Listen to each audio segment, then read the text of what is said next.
সদস্য জনাব শাহরিয়ার আলম, রাজশাহী 6, 8 মিনিট সময় আপনার। 8 মিনিট মাননীয় সদস্য। মাননীয় স্পিকার, আপনাকে ধন্যবাদ। মাননীয় স্পিকার, এই মার্চ মাস একটি অদ্ভুত মাস। মাননীয় স্পিকার, মার্চের 11 তারিখে 1948 সালে বাঙালি প্রথম রাজপথে নেমেছিল ভাষার জন্য।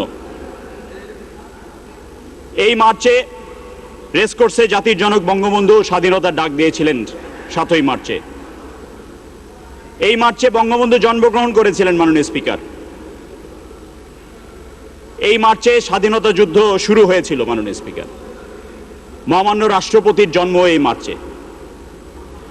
মাননীয় স্পিকার, এই সুন্দর মাসটিতে, যে মাসটি নিয়ে আমরা গর্ব করি, সেই মাসটিতে মিথ্যাচার শুনতে ভালো লাগে না। মাননীয় স্পিকার, এই মার্চে বসে গণতন্ত্র কত কঠিন। মাননীয় স্পিকার, রাজাকারের বক্তব্য আমাদেরকে ধৈর্য ধরে শুনতে হলো এই মার্চের। মাননীয় স্পিকার, মাননীয় স্পিকার, আপনি সংসদ পরিচালনা করছেন, আপনি এই সংসদের অভিভাবক। আমাদের সকলেরই জানা উচিত, আমার কাছে একটি রেকর্ড রয়েছে। মাননীয় স্পিকার, প্রথম অধিবেশনে আপনি মহাজোটভুক্ত সংসদ সদস্যদের গড় সময় দিয়েছেন মহামান্য রাষ্ট্রপতির ভাষণে 8 মিনিট 26 সেকেন্ড। 4 দলীয় জোটের সদস্যদেরকে দিয়েছেন 14 মিনিট 5 সেকেন্ড। মাননীয় স্পিকার, 6 মিনিট করে বেশি। চতুর্থ অধিবেশনে মহামান্য রাষ্ট্রপতির ভাষণে মহাজোটভুক্ত সংসদ সদস্যদের দিয়েছেন 10 মিনিট 50 সেকেন্ড। 4 দলীয় জোট সদস্যদের দিয়েছেন প্রায় 13 মিনিট। মাননীয় স্পিকার, কিন্তু তার প্রতিদানে তারা কি করছেন? তারা অসভ্য উক্তি করছেন, আপনাকে উদ্দেশ্য করে কটাক্ষ করছেন, সংসদকে অপমাননা করছেন, যে কারণে আমরা নবীন সংসদ সদস্যরা প্রতিনিয়ত বিব্রত হচ্ছি। মাননীয় স্পিকার, মাননীয় স্পিকার, আমাদের কয়েকজন বিরোধী দলীয় সংসদ সদস্য কিছু বক্তৃতা করেছেন, তার উত্তর আমি বলতে চাই। টিপাই মুখ নিয়ে শাম্মী আক্তার বলেছেন যে বর্তমান সরকার তার অবস্থা পরিষ্কার করেনি, কিন্তু উনি কি ভুলে গেছেন আব্দুর রাজ্জাক, মাননীয় সংসদ সদস্য, পানি সম্পদ মন্ত্রণালয় স্থায়ী কমিটির মাননীয় সভাপতি, তিনি টিপাইমুখ পরিদর্শন করে এসে এই সংসদে একটি রিপোর্ট উপস্থাপন করেছিলেন। সেই রিপোর্টের কথা ওনারা ভুলে গেছেন। মাননীয় স্পিকার, ওনারা যেটা সুবিধাজনক তাদের জন্য সেটা মনে রাখেন, আর যেটা তাদের বিরুদ্ধে যায় সেটা তারা ভুলে যান। মাননীয় স্পিকার, মাননীয় স্পিকার, তারা ফেলানির কথা বলেছেন। আমরা জানি লালমনিরহাট, কুড়িগ্রাম, রংপুর এ অঞ্চলে গরিব পরিবারের, অসহায় পরিবারের কন্যা সন্তানদের অনেকেই ফেলানি নাম রাখেন। 2006 সালে গত 10 বছরের মধ্যে সর্বোচ্চ 106 জন বাঙালিকে হত্যা করা হয়েছিল, বর্ডারে মারা গিয়েছিল তারা বিএসএফ এর গুলিতে। 2006 সালে কারা ক্ষমতায় ছিল? মাননীয় স্পিকার, তারা কি বলতে পারবেন তারা একটি বারের জন্য প্রতিবাদ করেছেন?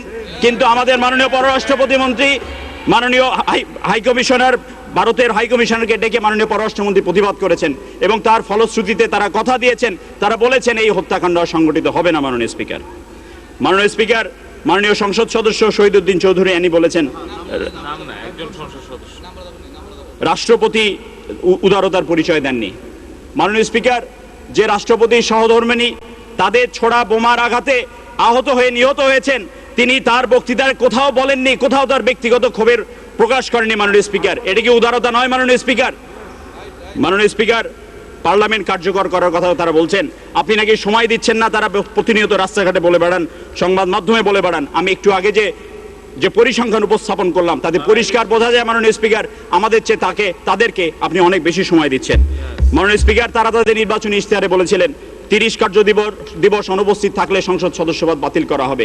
তারা এই অবস্থান থেকে কেন সরে আসলেন? তারা এই সংসদে এসে কেন এই প্রস্তাব উপস্থাপন করছেন না, আমরা যেটা সর্বসম্মতিক্রমে পাশ করতে পারি? মাননীয় স্পিকার, মাননীয় স্পিকার, ওনারা তাদের ম্যাডামের কথা বলেছেন, ঐতিহাসিক বক্তব্য দিয়েছেন।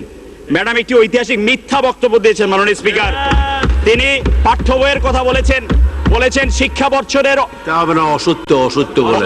অসত্য বক্তব্য দিয়েছেন। ধন্যবাদ মাননীয় স্পিকার।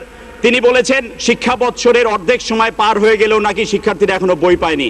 মাননীয় স্পিকার, শিক্ষাবর্ষ কবে শুরু হয় আর কবে শেষ হয় সেই ধারণা বোধহয় তার নেই। মাননীয় স্পিকার, এই কারণে তিনি এই বিভ্রান্তিটা বলেছেন। মাননীয় স্পিকার, মাননীয় স্পিকার, তত্ত্বাবধায়ক সরকার সম্বন্ধে 1995 সালে বেগম খালেদা জিয়া বলেছিলেন যে একজন মানুষ শিশু অথবা পাগল না হলে কেউ নিরপেক্ষ হতে পারে না মাননীয় স্পিকার, এবং এই কারণে হয় শিশু অথবা পাগল প্রায় একজন তত্ত্বাবধায়ক সরকারকে প্রদান করেছিলেন, সেটা হলো ইয়াজউদ্দিন সাহেব, যে নামটা তিনি তার বক্তব্যে নেননি মাননীয় স্পিকার। মাননীয় স্পিকার, আরইএল বিল সম্বন্ধে তারা বলেছেন, এখানেই প্রমাণ পায় মাননীয় স্পিকার বিএনপি জামাত জোট সরকার বা তাদের অতীতের কর্মকাণ্ড থেকে বোঝা যায় যে তারা ভবিষ্যৎ চিন্তা করে কাজ করেন না। আমরা লিবিয়া থেকে শ্রমিক ফেরত আনার সময় বুঝতে পারলাম আমাদের এয়ারপোর্টের অপ্রতুলতা। মাত্র 3000 শ্রমিককে প্রতিদিন মাত্র ফেরত আনা গেছে মাননীয় স্পিকার। যদি আল্লাহ না করুক জাপানের মতো একটি দুর্যোগ বাংলাদেশে নেমে আসে অথবা বাংলাদেশের রপ্তানি আগামী 3 বছরে বৃদ্ধি পায়, এই বিমানবন্দর কখনোই যথেষ্ট নয়। আমাদেরকে ভবিষ্যৎ পরিকল্পনা এগিয়ে নিয়ে যেতে হবে। আরইএল বিলে না হলেও এটা অন্য জায়গাতে অবশ্যই করতে হবে মাননীয় স্পিকার। ওনারা বঞ্চিত করেছেন আরইএল বিলবাসীকে এই সুবর্ণ সুযোগ থেকে। আরেকজন সংসদ সদস্য বলেছেন তিনি হাওয়া ভবনের অস্তিত্ব স্বীকার করে নিয়ে বলেছেন, এবং এটাও বলেছেন তারেক জিয়া হলে মরহুম জিয়াউর রহমান সাহেবের প্রতিচ্ছবি।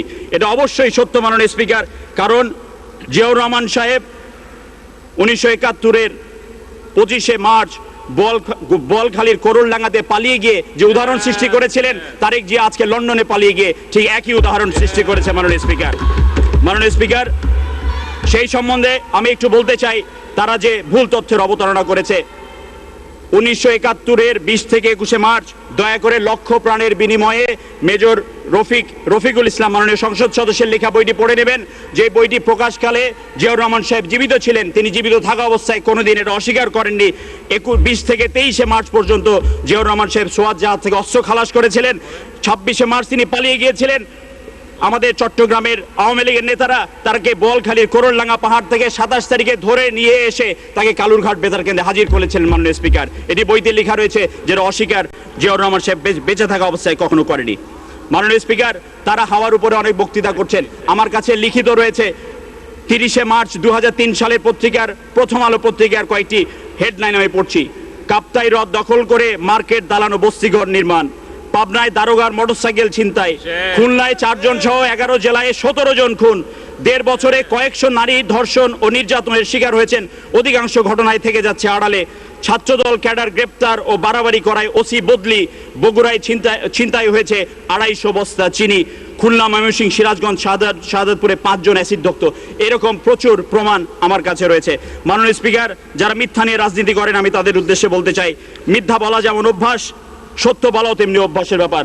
পরবর্তী নির্বাচনে 3 বছর সময় বাকি রয়েছে, সত্য বলার অভ্যাস করুন, তাহলে জনগণ, তা না হলে জনগণ 2008 সালে আপনাদেরকে যা বলেছে, যে রায় দিয়েছে সে রায়ের পুনরাবৃত্তি ঘটবে।